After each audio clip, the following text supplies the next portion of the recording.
I'm Grace, 22 years old, and 2 weeks ago I collapsed on stage in front of 3,000 people.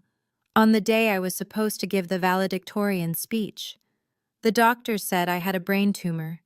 They needed to operate immediately. They called my parents. No one answered. 3 days later, when I finally woke up surrounded by beeping machines and IV tubes, the first thing I saw wasn't my family's worried faces. It was an Instagram post from my sister. The whole family smiling in front of the Eiffel Tower with the caption, "Family trip in Paris. Finally, no stress, no drama." I said nothing. I didn't comment. I didn't call to confront them. Until 65 missed calls from Dad appeared on my screen along with one text. "We need you. Answer immediately." That's when I realized they weren't calling because they missed me. They were calling because they needed something else entirely. Before I continue, if you find this story worth hearing, please take a moment to like and subscribe, but only if you genuinely want to hear how this ends. And if you're watching right now, drop a comment telling me where you're from and what time it is there. Now, let me take you back 4 weeks ago to the day everything started falling apart.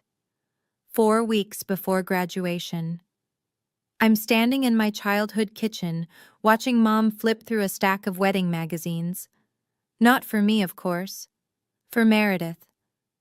My older sister just got engaged, and suddenly the entire house revolves around her timeline. "Grace, can you pick up the napkin samples from the printer tomorrow?"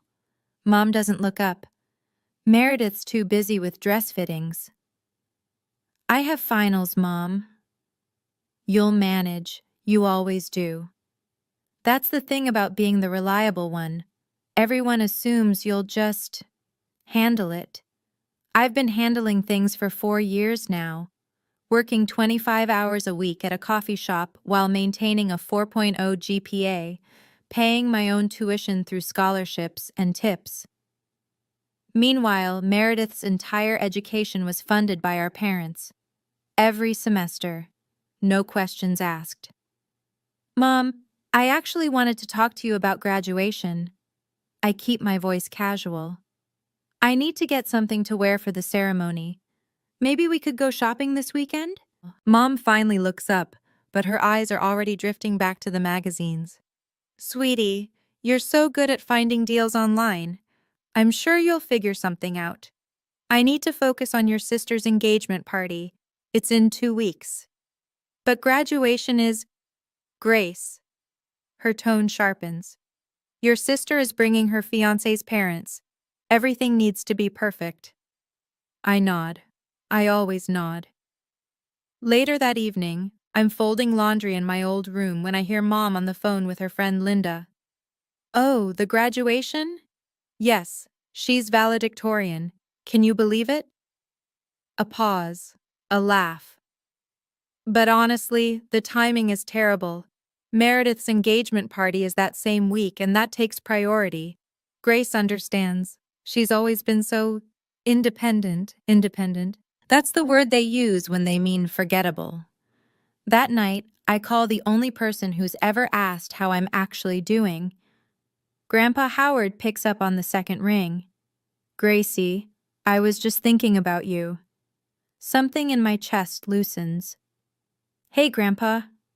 Tell me everything. How are finals? How's the speech coming along?" I sink onto my bed, phone pressed to my ear. For the next 20 minutes, I actually talk. About my thesis. About the speech I've rewritten 6 times.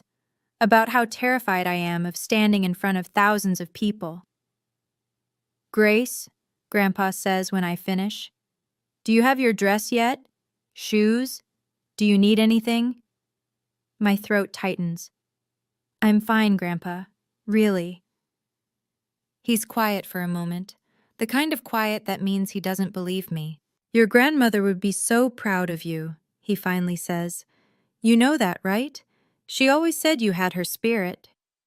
I never met Grandma Eleanor. She died before I was born. But I've seen pictures. Everyone says I look exactly like her. The same dark hair, the same stubborn chin. I'll be there, Grace. Front row. I wouldn't miss it for the world. Thanks, Grandpa. My voice cracked slightly. That means a lot. And Grace, I have something for you. A gift. Your grandmother wanted you to have it when you graduated. I've been holding on to it for years. Before I can ask what it is, Meredith burst into my room without knocking. Grace, did you use my dry shampoo? I can't find it anywhere. I cover the phone. I don't use your stuff, Meredith. She rolls her eyes, flashes her engagement ring like it's a weapon. Whatever. Oh, congratulations on the valedictorian thing, I guess. Then she's gone. Grandpa heard everything. He says nothing, but his silence speaks volumes. 1 week before graduation. I'm running on 4 hours of sleep, 3 cups of coffee, and pure spite. Finals are done. My thesis is submitted. I've been pulling double shifts at the coffee shop because rent is due, and I refuse to ask my parents for help. They'd just use it as ammunition later. We helped you with rent that one time, remember? My head has been pounding for 3 days straight. I tell myself it's stress. It's always stress. Mom calls while I'm wiping down tables after closing. Grace, I need you home this weekend. The engagement party is Saturday and I need help with setup. Mom, I'm working. Call in sick. Meredith needs you. I grip the phone so hard my knuckles turn white. What about what I need? Silence. Then, Grace, don't be dramatic. It's one weekend. Your sister only gets engaged once. And I only graduate once, I think. Valedictorian, 4 years of perfect grades while working myself to exhaustion. But I don't say that. I never say that. Fine, I'll be there. I hang up and immediately feel the familiar ache behind my eyes intensify. The room tilts slightly. I grab the counter. You okay? My coworker Jamie looks concerned. Yeah, just tired. That night, I have a nosebleed that won't stop for 15 minutes. I tell myself it's the dry air. It's nothing. On the drive home, I get a text from Meredith. Don't forget to pick up the custom napkins and wear something nice. Tyler's parents will be there. Not how are you, not thanks for helping, just orders. My phone buzzes again. Dad this time. Can you pick up Aunt Carol from the airport Friday? Mom and I are busy with Meredith's party prep. I pull over to the side of the road. My hands are shaking, and I can't tell if it's rage or something else entirely. Rachel shows up at my apartment unannounced with Thai food and a worried expression. You look like death, she says, pushing past me into the kitchen. Thanks, love you too. Rachel Miller has been my best friend since freshman orientation. She's the only person who's seen me cry over my family. She's also brutally honest, which I both love and hate. Grace. She sets down the food and turns to face me. When's the last time you slept? Actually slept? I sleep. Liar. She crosses her arms. I talked to Jamie. She said you almost passed out at work yesterday. I was just dizzy. It's final stress. It's your family stress. Rachel's voice softens. Grace, you're destroying yourself for people who won't even show up to your graduation. They're coming to graduation. Are they? I open my mouth to argue, then close it, because the truth is I don't know. Mom hasn't mentioned it in weeks. Dad keeps forgetting the date. Meredith doesn't even know I'm valedictorian. They'll come, I say weakly. It's my graduation. Rachel sits down across from me. Babe, in 4 years they haven't come to a single award ceremony. Not one. Remember when you won that teaching fellowship? Who was in the audience? You. And Grandpa. Exactly. She reaches across the table and takes my hand. Grace, you don't have to keep setting yourself on fire to keep them warm. They're not even looking at the flame. My eyes sting. I blink rapidly. That night after Rachel leaves, I'm brushing my teeth when my vision suddenly doubles. I grip the sink. The headache is back, worse than before. I should see a doctor, I think. But there's no time. The engagement party is tomorrow. I swallow 2 more ibuprofen and go to bed. My phone lights up, a text from Rachel. If anything happens, call your grandpa. He's the only one who actually cares. I don't respond. But I don't delete the message either. Meredith's engagement party. I've been on my feet for 6 hours, setting up chairs, arranging flowers, refilling champagne glasses, playing the role I was born into, the invisible support system. The backyard looks stunning. White lights strung across the oak trees, a 3-tiered cake that costs more than my monthly rent. 40 guests in cocktail attire, laughing and toasting to my sister's future. No one asks about mine. Grace, more champagne over here. Mom waves from across the lawn. I grab another bottle and make my way through the crowd. My head is pounding. I smile through it. Meredith is holding court near the fountain, Tyler's arm around her waist. She's 3 glasses of champagne deep and glowing. Everyone, this is my little sister. She pulls me into the spotlight.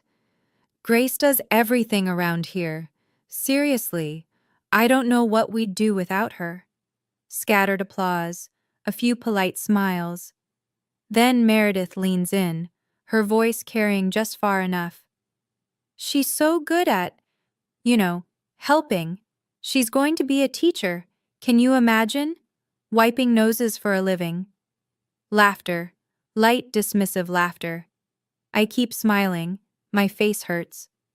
Oh, and she's graduating next week. Meredith adds like an afterthought. Veil something? What's it called again? Valedictorian, I say quietly. Right, that. Meredith waves her hand. She's always been the smart one. But smart doesn't buy Louboutins, does it? More laughter. I excuse myself to the kitchen, lean against the counter, breathe. Through the window, I notice an older man watching the scene. I recognize him, Mr. Patterson, Grandpa's former colleague. His expression is unreadable. My phone buzzes, a text from an unknown number. Your grandfather should know how your family treats you. I look up. Mr. Patterson raises his glass slightly in my direction, then turns away.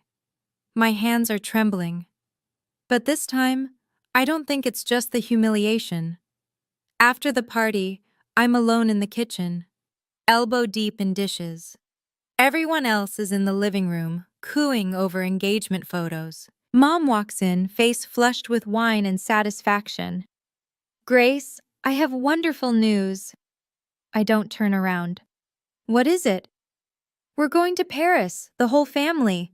Tyler's treating us to celebrate the engagement. My hands stop moving in the soapy water. Paris? When? Next Saturday. We fly out Friday night. Friday night. Graduation is Saturday morning. Slowly, I turn around. Mom, my graduation is Saturday. She waves her hand. I know, sweetie, but the flights were already booked when we realized. Tyler got such a good deal.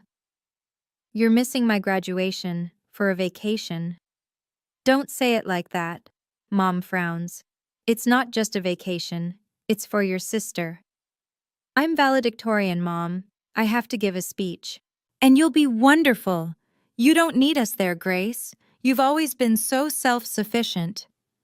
I stare at her, waiting for her to hear herself, waiting for something to click. Nothing does. Dad agrees with this? As if summoned, Dad appears in the doorway. He can't meet my eyes. Grace, your mother and I discussed it. Meredith needs family support right now. She's going through a big life change. And graduating valedictorian isn't a big life change? You're strong. Dad's voice is tired. You don't need us the way your sister does. The room tilts. I grab the counter.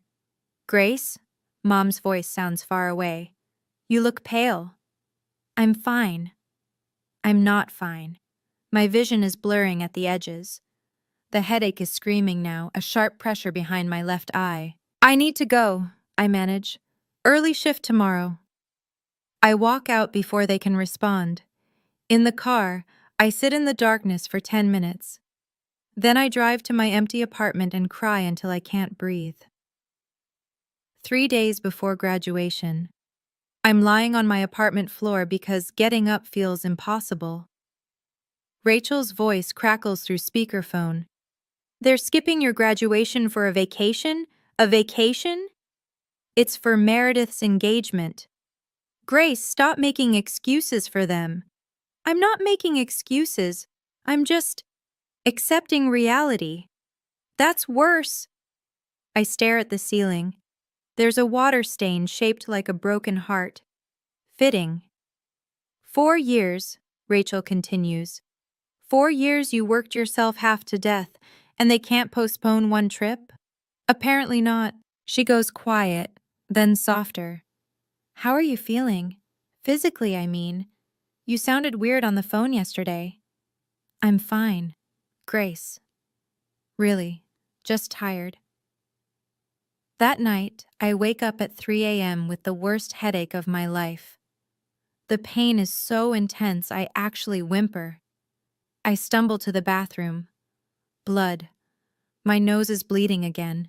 Heavy this time. It won't stop. I sit on the cold tile floor, head tilted back, waiting. 15 minutes. 20. Finally, it slows. I look at myself in the mirror. Dark circles. Hollow cheeks. When did I start looking like a ghost? I should see a doctor. But graduation is in 3 days, and I have a speech to memorize. I text Rachel. I'm fine, going back to sleep. Then I open my photos. Scroll until I find one of Grandpa and me from last Christmas. He's the only one looking at the camera, the only one standing next to me. I think about what Rachel said. If anything happens, call your grandpa. He's the only one who actually cares. I save his number as my second emergency contact, just in case. Then I swallow more ibuprofen and tell myself 3 more days. I can survive 3 more days. If you've ever felt invisible to the people who were supposed to love you most, if you've ever been the one everyone relies on but no one actually sees, comment invisible below. I see you. I was you. And if you want to know what happened at my graduation, what really happened when I stepped onto that stage, stay with me. Because the next part, I'll never forget it as long as I live. One day before graduation, Grandpa Howard calls while I'm practicing my speech for the 100th time. Grace, are you ready for tomorrow? As ready as I'll ever be. I set down my index cards. Are you sure you can make it? I know the drive is long. Wild horses couldn't keep me away. I can hear the smile in his voice. I'm leaving tonight, staying at a hotel near campus. I want to be there early. My throat tightens. Grandpa, you don't have to. I want to. I need to give you something. He pauses. Something your grandmother wanted you to have. Grandma? She left it for you before she passed. Made me promise to wait until you graduated college. She knew you'd make it, Grace. Even before you were born, she knew. I don't know what to say.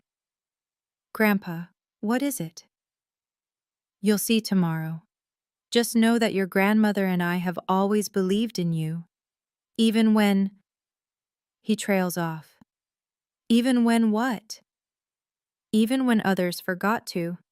A long pause.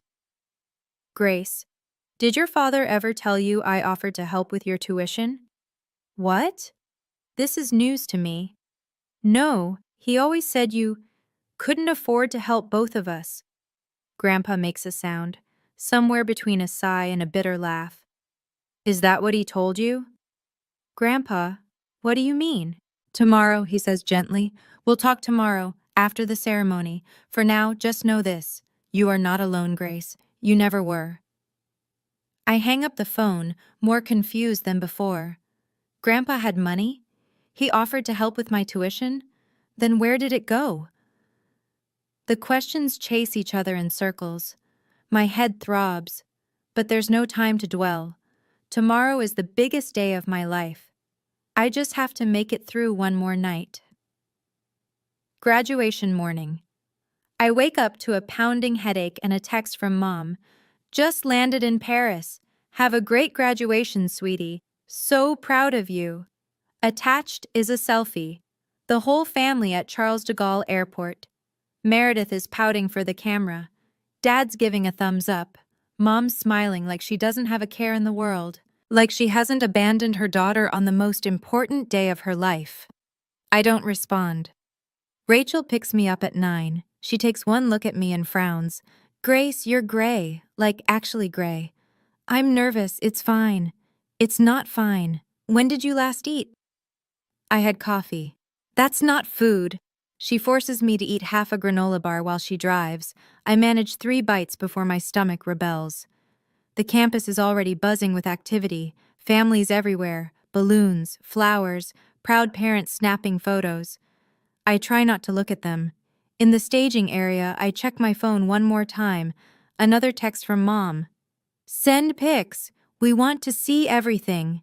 They want to see everything, but they didn't want to be there to see anything. I'm about to put my phone away when I notice something.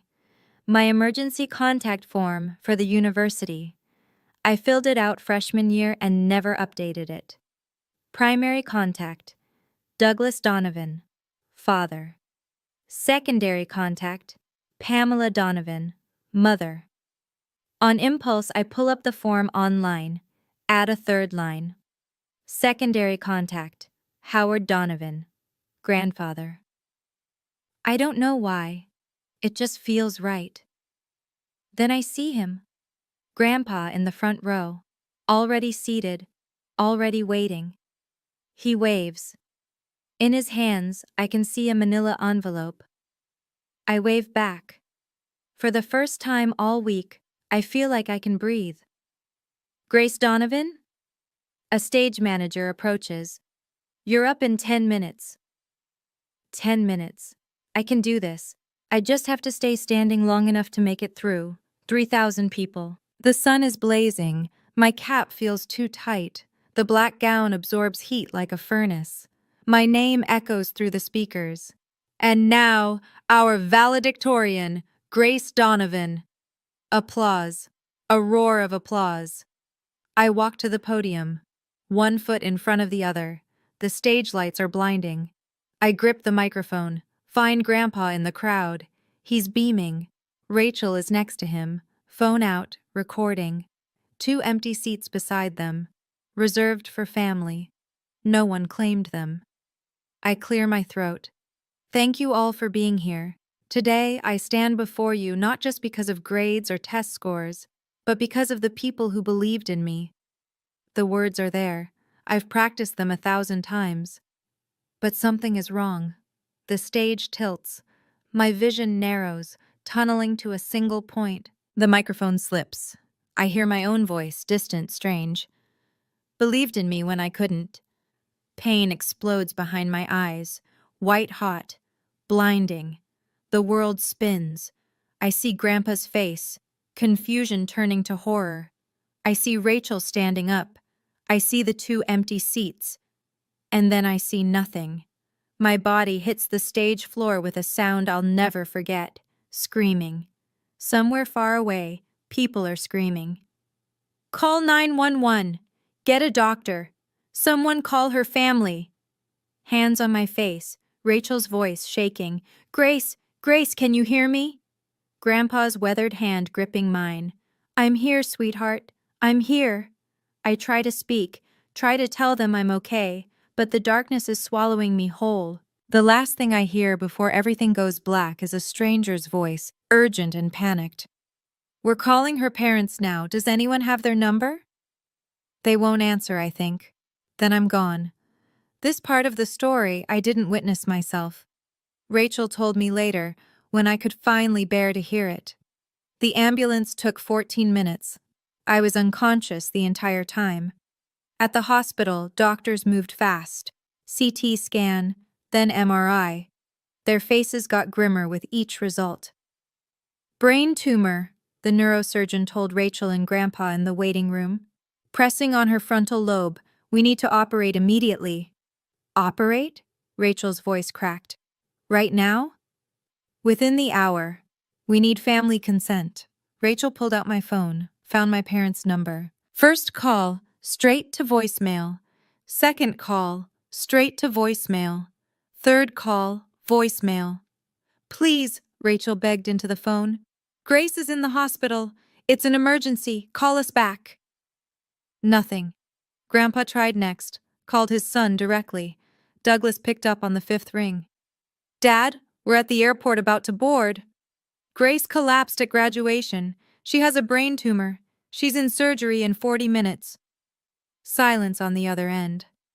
Then Douglas's voice, strangely calm. Dad, we're about to take off. Can you handle things? We'll call when we land. Rachel told me Grandpa's face turned to stone. Your daughter is about to have emergency brain surgery, he said slowly. And you're asking me to handle it?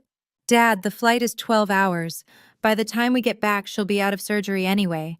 There's nothing we can do from here. A long pause.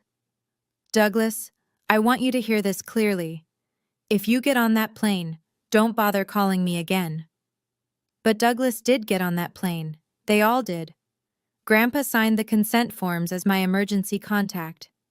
And when they wheeled me into surgery, I had two people waiting, my grandfather and my best friend. My family was 30,000 feet in the air, choosing Paris over me. I wake up 3 days later. The first thing I see is white. White ceiling, white walls, white sheets. The second thing I see is Grandpa, asleep in a chair next to my bed, still wearing the suit from graduation. The third thing I see is Rachel, curled up on a cot in the corner, dark circles under her eyes. I try to speak. My throat feels like sandpaper. Rachel stirs, opens her eyes, sees me. Grace. She's at my bedside in seconds, tears streaming. Oh my God! Grace! Grandpa wakes. His face crumbles with relief. My girl, he whispers. My brave girl. I try to form words. What happened? Rachel and Grandpa exchange a look, the kind of look that tells me something is very wrong. You had a brain tumor, Rachel says carefully. They removed it. You're going to be okay. Surgery? 3 days ago. You've been unconscious. 3 days. I turn my head, see my phone on the nightstand, charging. My parents? Another look exchanged. Rachel hands me the phone. Grace, maybe you should wait. But I'm already opening Instagram. And there it is, posted 18 hours ago. A photo of my entire family, Mom, Dad, Meredith, standing in front of the Eiffel Tower at sunset. The caption, Family trip in Paris. Finally, no stress, no drama. Blessed #family time. 247 likes. 32 comments, all gushing. I scroll through the other photos. Champagne at a cafe. Meredith in a couture dress. Dad eating croissants. Not one mention of me. Not one. Grace. Rachel's voice is gentle. They know you're in the hospital. Grandpa called them. I look at my grandfather. His jaw is tight. They know. I stare at the photo again. No stress, no drama. That's what I am to them. Stress, drama. I close Instagram. I don't cry. I don't have the energy left to cry. 4 days after surgery, I'm getting stronger. The doctors say the tumor was benign. They caught it just in time. I don't post on social media. Don't comment on Meredith's photos. Don't call to confront my parents. I just exist, heal, try to process. Grandpa visits every day. Rachel practically lives in my hospital room. The nurses know them both by name now. You need to eat more, Grandpa says, pushing a container of soup toward me. I'm not hungry. Grace Eleanor Donovan, you will eat this soup or I will spoon feed you myself. I almost smile. Almost. That evening, Rachel goes home to shower. Grandpa falls asleep in his chair. I'm finally alone with my thoughts. That's when my phone lights up. 1 missed call from Dad, 5 missed calls from Dad, 20 missed calls from Dad, 65 missed calls from Dad. My heart stutters. Then the texts start appearing. Dad. Grace, call me back, important. Dad. Answer your phone. Dad. We need to talk, now. Dad. Grace, this is urgent. Call immediately. Mom. Honey, call your father, please. Meredith. Grace, what did you do? Dad is freaking out. I scroll through them. 65 missed calls, 23 texts. Not one asks how I am. Not one says we're sorry. Not one says we love you. Just, we need you. Answer immediately. I show Grandpa when he wakes up. His face darkens. They know, he says quietly. Know what? He takes a deep breath. Grace, there's something I need to tell you. Something about why they're really calling. What do you mean? It's not because they're worried about you.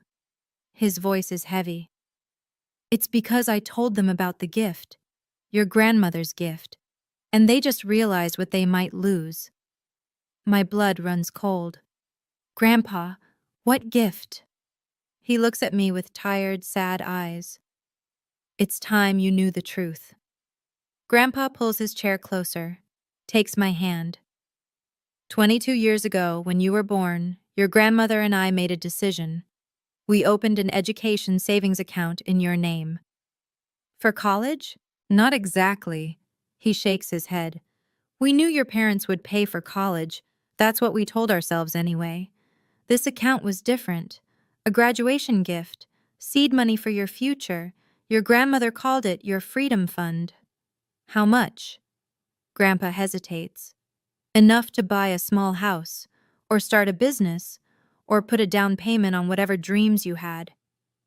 My head spins. That's life-changing money. But Dad told me you didn't have money to help with tuition, that you could only help Meredith because Meredith asked. Grandpa's voice turns bitter. Your father asked me for money for both your educations. I gave it. I wrote 2 checks, one for you, one for Meredith. Same amount. Then where did my money go? Where? I don't know, but I can guess. He pulls out his phone, shows me a photo, a bank statement, 2 withdrawals on the same day 4 years ago. Your parents cashed both checks. They put Meredith's portion toward her tuition, and yours. I think about their new kitchen renovation, Mom's designer bags, the vacation fund they always seem to have. They spent it, I whisper. I believe so. And this freedom fund? They didn't know about it? I never told them. I knew, Grace. Even back then, I knew they treated you differently. This money was always meant to bypass them entirely, directly to you, on your graduation day. But now they know. I told your father when you were in surgery. I was angry. I said if he didn't come home, I'd make sure you received everything. Grandpa sighs. I shouldn't have said it like that, but I was furious. That's why they're calling. Yes. Not for me. For the money. They arrive the next afternoon. I hear them before I see them. Mom's heels clicking down the hospital corridor. Her voice too loud. Which room? Donovan? Grace Donovan? Rachel stands up from her chair. I should go. Stay, please. She nods, takes a position by the window. The door bursts open. Mom sweeps in first, face arranged in perfect maternal concern. Grace, baby, we came as fast as we could. She leans down to hug me. I don't hug back. You came as fast as you could, I repeat slowly. 5 days after I nearly died. The flights were fully booked. Instagram says you posted from the Louvre yesterday. Mom's face flickers. We were trying to make the best of a difficult situation.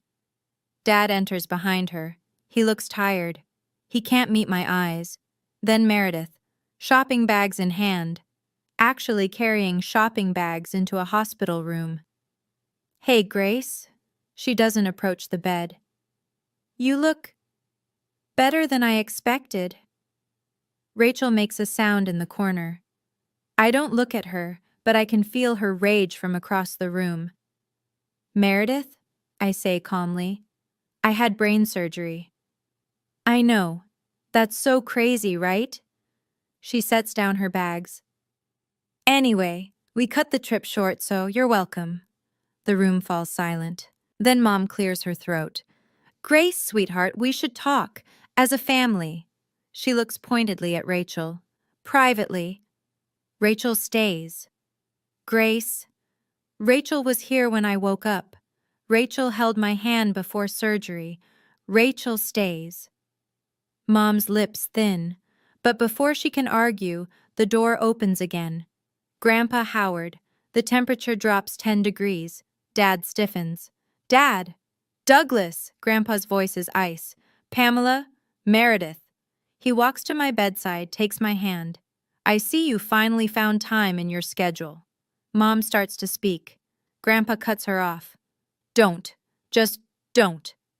If your family has ever come running back, not because they missed you, but because they needed something from you, drop "they came back" in the comments. I know that feeling. I know how it hollows you out. But here's the thing. What happened next in that hospital room? It changed everything. I'd been waiting my whole life to say what I was about to say. So hold on. Because this is where it gets real. Dad tries first. Dad, can we talk about this rationally? Rationally? Grandpa's voice is quiet, which is somehow worse than yelling. Your daughter collapsed on stage. She had a brain tumor. The hospital called you 47 times. We were on a plane. You weren't on a plane. You were at the gate. I talked to you, Douglas. You chose to board anyway. Mom steps forward. Howard, this is a family matter. Grace is family. She's my family. And for 22 years, I've watched you treat her like she doesn't exist. That's not true. Mom's composure cracks. We love Grace. You love what Grace does for you. There's a difference.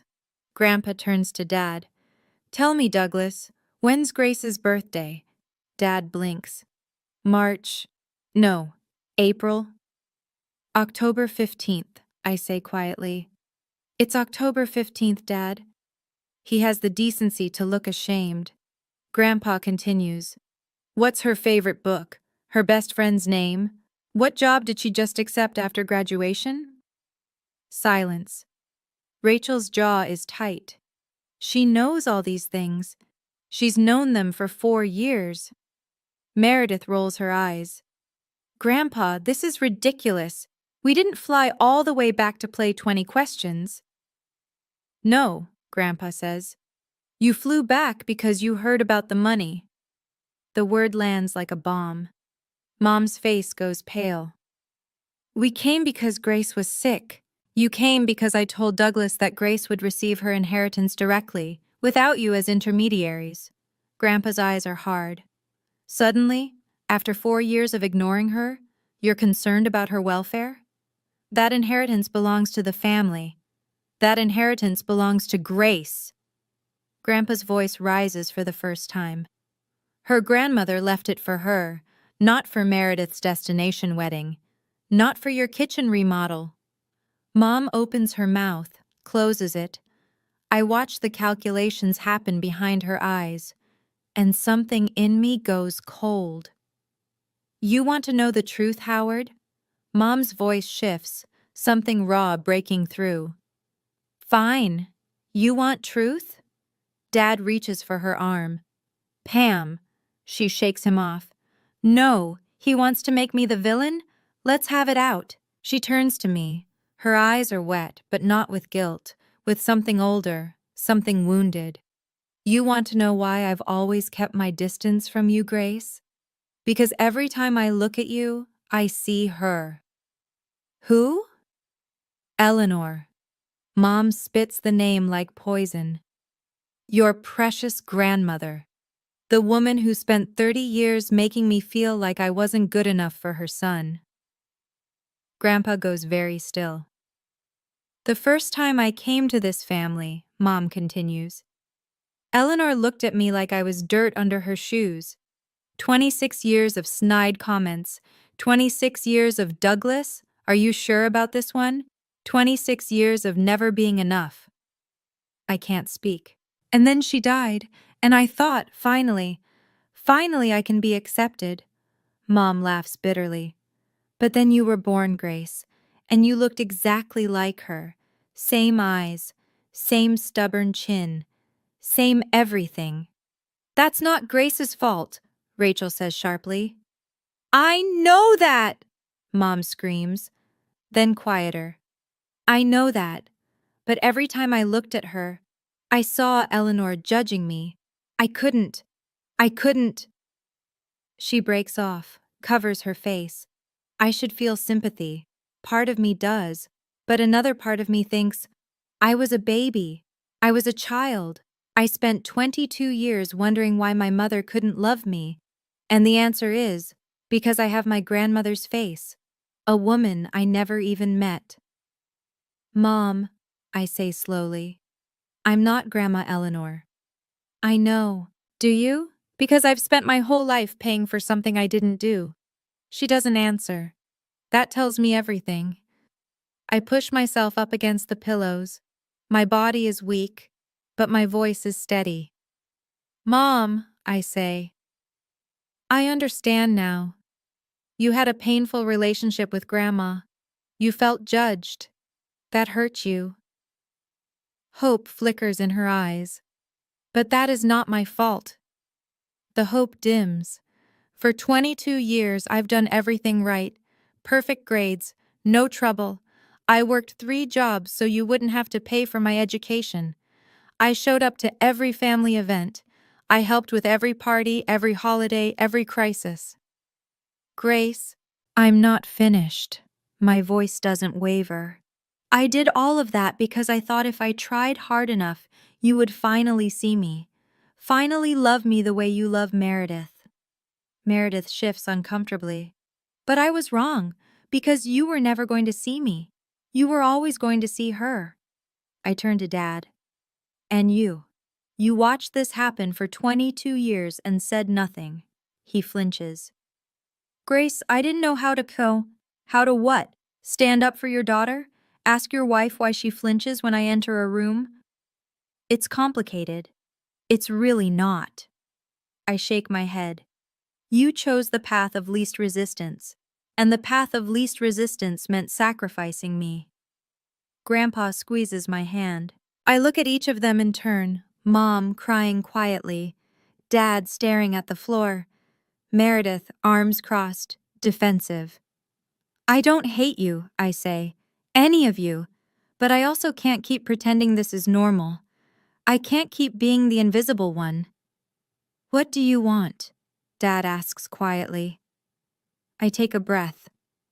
I want you to see me as a person, not as a ghost, not as a burden, not as someone who exists to make your lives easier. And if we can't, I meet his eyes. Then I'll mourn the family I wished I had, and I'll build a new one. The room is silent. I turn to Grandpa. I want to talk about Grandma's gift.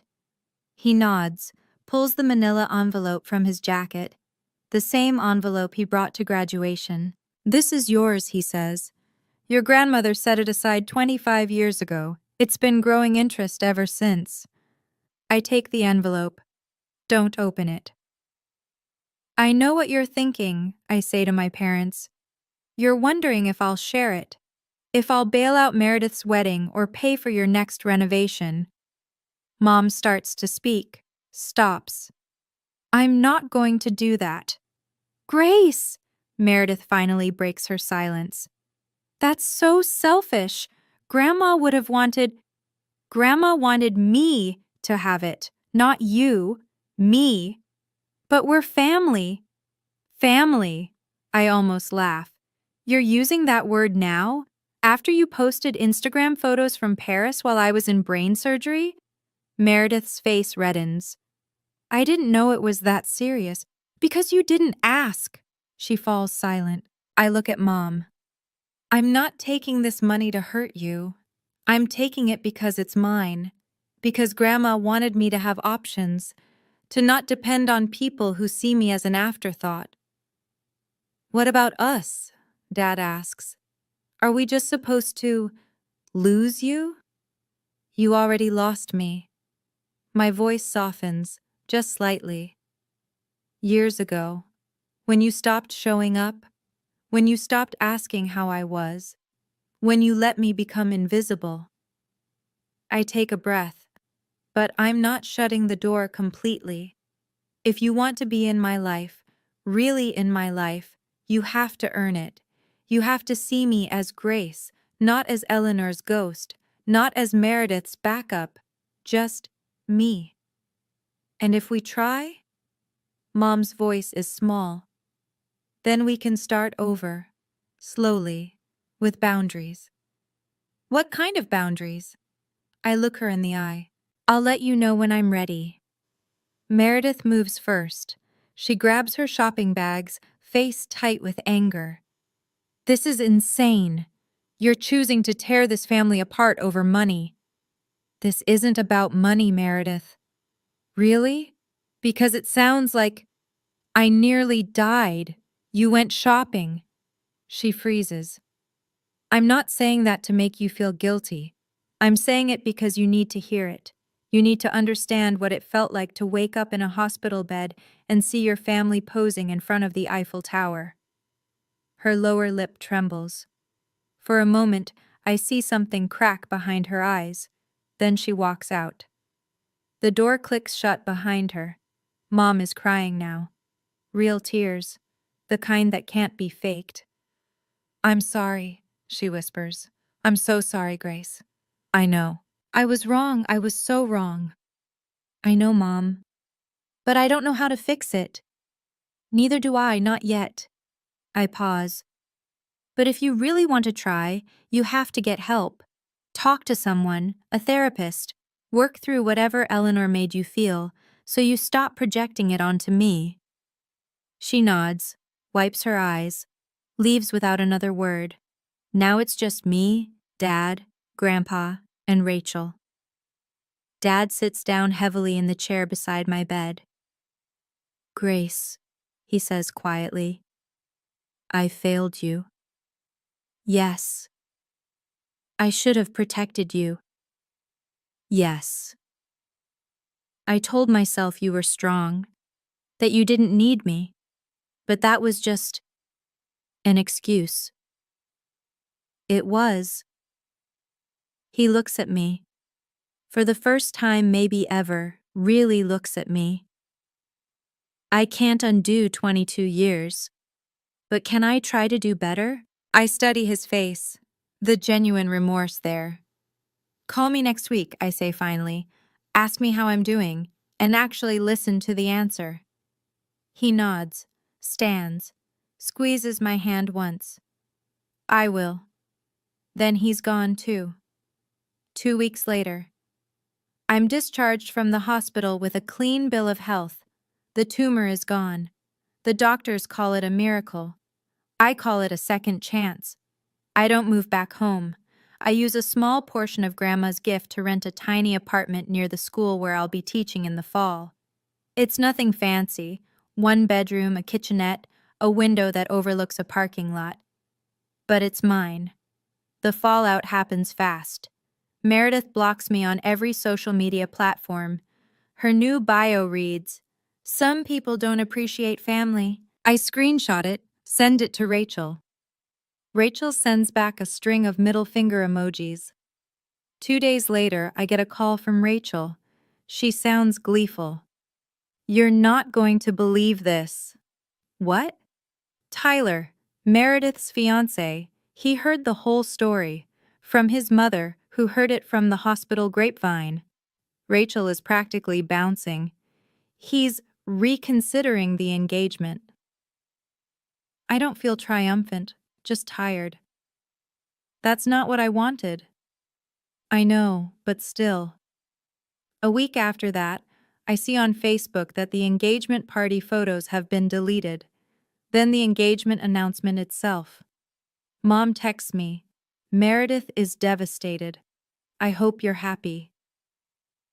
I stare at the message for a long time. Then I type back, "I'm not happy about her pain, but I'm not responsible for it either." She doesn't respond. Dad, to his credit, does call. The following Tuesday, right when he said he would.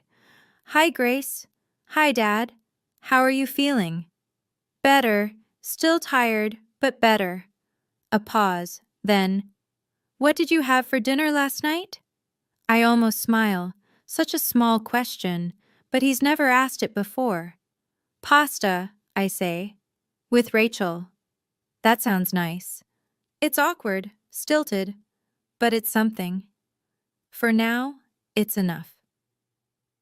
3 months later, I'm standing in my new classroom arranging desks, 8th grade English. 26 students starting Monday. Rachel is helping me hang posters, or rather, criticizing my poster placement while eating my chips. "A little to the left," she says, mouthful. "No, you're left. I don't know why I keep you around. Because I'm delightful and you love me." I can't argue with that. The room is starting to look like mine. Bookshelves I found at a thrift store, a reading corner with mismatched pillows, a bulletin board that says, "Every voice matters." My phone buzzes. "Grandpa." "How's the setup going?" "Almost done. Are we still on for dinner Sunday?" "Wouldn't miss it." I hear him smile through the phone. "Your grandmother would be so proud, Grace. Building your own classroom, your own life." My eyes sting. I wish I'd known her. "You would have loved each other." He pauses. "Speaking of which, I found something while cleaning out the attic. A letter she wrote before she passed, addressed to my future granddaughter." I grip the phone. "What?" "She wrote it 25 years ago, before your mother was even pregnant. She just knew somehow." "What does it say?" "That's for you to find out. I'll bring it Sunday." After he hangs up, I sit down in my teacher's chair, the one I'll use every day for the next school year. Rachel plops into a student desk. "You okay?" "She wrote me a letter before I was born." Rachel's eyes widen. "That's kind of amazing." "Yeah." I look around my classroom, at the life I'm building from scratch. It is. Outside, the sun is setting. Golden light streams through the windows. For the first time in months, maybe years, I feel like I'm exactly where I'm supposed to be. 1 month later.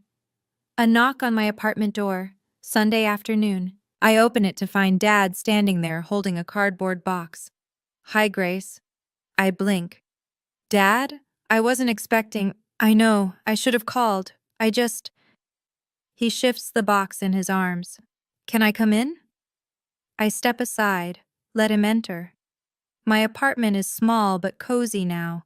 Plants in the window, photos on the shelf, Rachel at graduation, Grandpa and me at a restaurant, my students' artwork from the first week of school. Dad looks around, taking it in. "You've made this nice." "Thanks." He sets the box on my tiny kitchen table. "I brought you something." "What is it?" "Open it." I pull back the cardboard flaps. Inside, photo albums, old books, a hand-embroidered handkerchief. "Grandma Eleanor's things," I whisper. "Your mother was going to throw them out." Dad won't meet my eyes. "I couldn't let her." I lift the handkerchief. Delicate flowers stitched along the edges, the initials ED in the corner. "Dad." I don't know what to say. I know I can't fix 22 years. His voice is rough. "I know I failed you in ways that can't be undone, but I wanted you to have these, to know where you come from. I set the handkerchief down. Look at my father. He looks older than I remember, tired, uncertain. I'm not asking for forgiveness, he says quietly. I'm just asking for a chance to be better. I think about all the years of silence, all the missed birthdays and empty seats, but I also think about those Tuesday phone calls, awkward and stilted but consistent every single week. Okay, I say finally. Okay? Okay, you can try. I pause.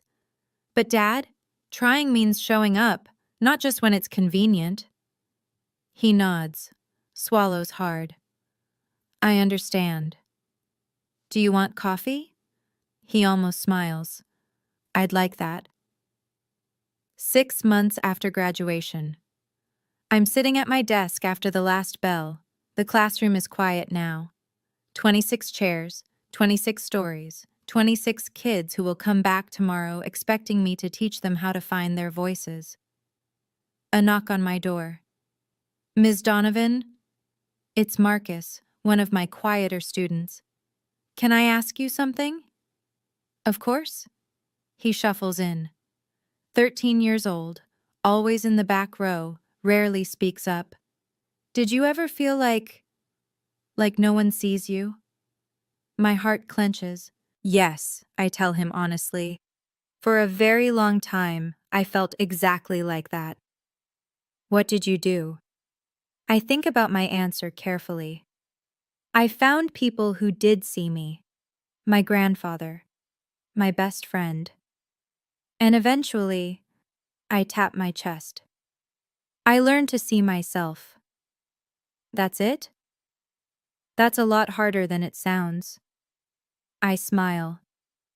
But once you know your own worth, you stop needing everyone else to tell you.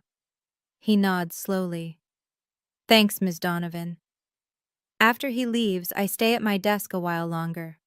On my phone, there's a photo I look at sometimes. Me at 6 years old, holding my grandmother's hand in a picture I've never seen before. Grandpa found it in the box of Eleanor's things. She's smiling down at me.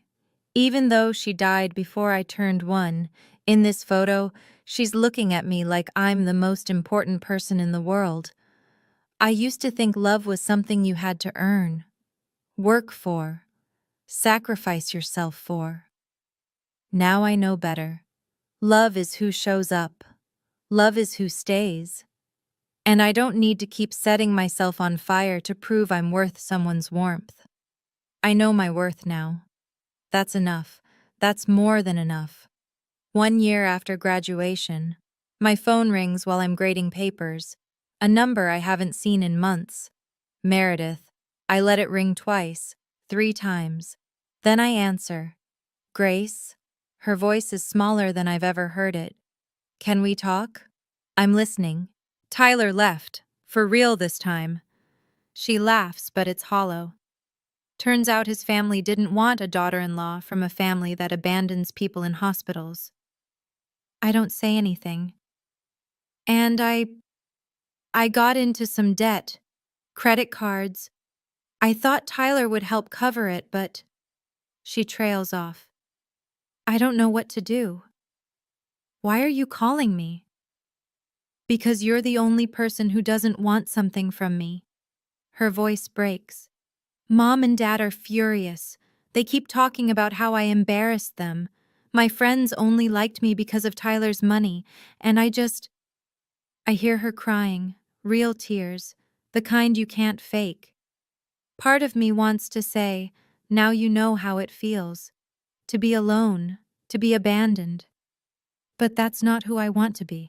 Meredith, I say carefully, I'm sorry about Tyler. I'm sorry you're hurting. You don't have to, but I can't fix this for you.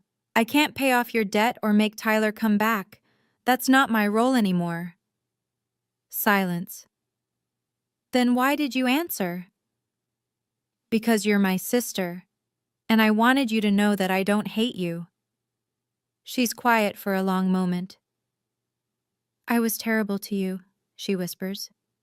Yes, I don't know why, I never had to try. Everything was always handed to me, and you worked so hard, and I think I was jealous.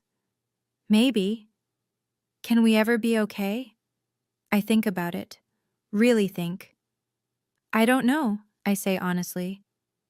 But if you're willing to do the work, I'm willing to try. Really? Really. But Meredith, you have to actually change, not just say you will. I know. I hope so. 2 years after graduation. I'm sitting in a crowded auditorium, waiting for Grandpa Howard to take the stage. The banner behind the podium reads, Community Educator of the Year Award. Rachel is beside me, dressed up for once. I can't believe he's finally getting recognized. He deserves it 10 times over. The announcer calls his name. The crowd applauds. Grandpa walks slowly to the podium, 80 years old but still standing tall. He adjusts the microphone, scans the audience until his eyes find mine, and then he smiles. Thank you for this honor, he begins. But I want to dedicate this award to someone else, my granddaughter Grace. My breath catches. 2 years ago, I watched this young woman collapse on stage at her graduation. She had a brain tumor. She nearly died. He pauses. And she woke up to find that the people who should have been there weren't. The audience is silent. But Grace didn't give up. She didn't become bitter. Instead, she built a life filled with people who love her for who she is, not what she can do for them. She's teaching now, shaping young minds, showing kids every day that they matter. His voice wavers. Her grandmother, my Eleanor, once told me, the people who are forgotten by the world need us to remember them the most. Grace taught me what that really means. I'm crying now. Rachel is crying too. Grandpa raises his award toward me. This belongs to you, sweetheart, for having the courage to choose yourself. After the ceremony, I hug him so tight I think I might never let go. I love you, Grandpa. I love you too, Grace. Your grandmother would be so proud. I know, I whisper. I finally know. My family is complicated. It always will be. Dad calls every Tuesday. Mom sends cards on holidays now, careful and polite. Meredith is in therapy. We text sometimes. But my real family? They're the ones who showed up, the ones who stayed. Rachel, Grandpa, my students, and finally, myself. If you've made it this far, I want to share something with you. I used to wonder why my mother couldn't love me, why I had to work twice as hard for half the recognition, why I was invisible in my own family. Now I understand.